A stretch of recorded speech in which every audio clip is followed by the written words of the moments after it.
Hi అండి. నేను Vijay. Hair transplantation జరిగిన తర్వాత అయితే ఈ రోజుకు డే 178 అండి. సో, ఇక్కడైతే నాకు హెయిర్ అనేది ఇంప్లాంట్ చేశారు. సో, ఇదంతా ఇంప్లాంట్ చేసిన హెయిరే అండి.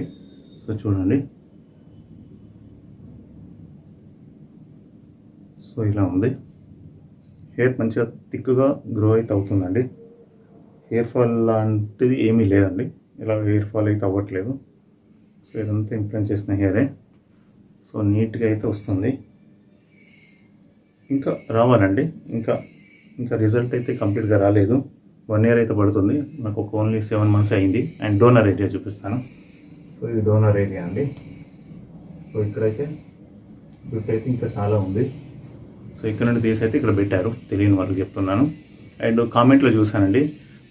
అన్న నాకు కూడా హెయిర్ ట్రాన్స్‌ప్లాంటేషన్ చేయించుకోవాలని ఉంది. కానీ ఏం చేస్తాం, పేదరికం, బయట హెయిర్ లేకపోవడం వల్ల అవమానాలు ఫేస్ చేస్తున్నా అని అలా కామెంట్ అయితే పెట్టారు.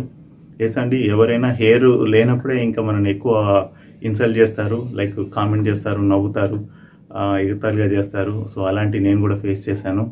సో, కానీ ఏం చేస్తాం, పేదరికం బడ్జెట్ అని అన్నారు. సో, నేను కూడా మిడిల్ క్లాసేనండి. సో, ఒకసారి అయితే వెళ్ళి కలవండి.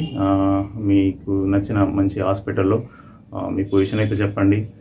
లైక్ మేబీ ఏమైనా డిస్కౌంట్ ఇవ్వగలిగితే ఇస్తారేమో. సో, ఎందుకంటే హెయిర్ అనేది చాలా చాలా ఇంపార్టెంట్ అండి. సో, హెయిర్ లేకపోతే మన కాన్ఫిడెంట్ కూడా దెబ్బతింటుంది. సో, ఇప్పటివరకైతే ఇంతే అండి. Thank you all and thank you జన్మట్ సార్.